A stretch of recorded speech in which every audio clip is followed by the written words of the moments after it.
আমরা মনে করি যে রাজনৈতিক ছত্রছায়ার কারণেই কিন্তু এই কাজগুলো হচ্ছে।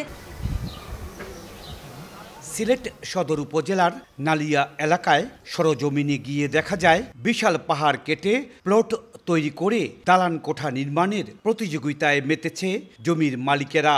সময় সংবাদ টিমের উপস্থিতি টের পেয়ে পুরুষ শূন্য হয়ে পড়ে এলাকা। পার্শ্ববর্তী এলাকার বাসিন্দারা জানান রাতের আধারে পাহাড় কাটা হচ্ছে।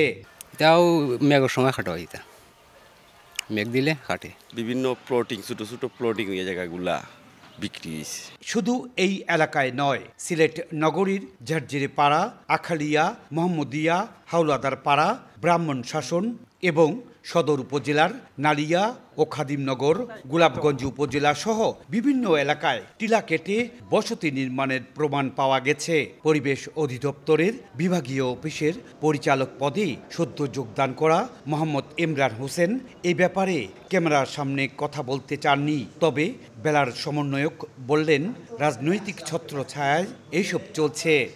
নগদে 500 টাকা বা তার বেশি পেমেন্টে পেতে পারেন ঢাকায় জমিসহ 20 কোটি টাকার পুরস্কার। তো আমরা মনে করি যে রাজনৈতিক ছত্রছায়ার কারণেই কিন্তু এই কাজগুলো হচ্ছে এবং এই ক্ষেত্রে যারা দায়িত্বশীল কর্তৃপক্ষ আছেন তারা কিন্তু উদাসীন এবং নিষ্ক্রিয়তার একটা পরিচয় দিচ্ছেন। অন্যদিকে মহানগরী পুলিশের কর্মকর্তার মতে পাহাড় কাটার সঙ্গে জড়িতদের আটক ও মামলা করে পাহাড় কাটা বন্ধ করা সম্ভব নয়। এক্ষেত্রে আমরা পুলিশ, পরিবেশ অধিদপ্তর, অন্যান্য আইনশৃঙ্খলা বাহিনী সহ স্থানীয় জনসাধারণ এবং যারা জনপ্রতিনিধি আছেন আমাদের সবার সার্বিক প্রচেষ্টার মাধ্যমে সমন্বিতভাবে কাজ করলে এই সমস্যা থেকে নিষ্কৃতি পাওয়া যাবে বলে আমি মনে করি। সিলেট বিভাগের 4 জেলায় বর্তমানে 1875টি টিলা আছে। এসব টিলার আয়তন 4811 একর।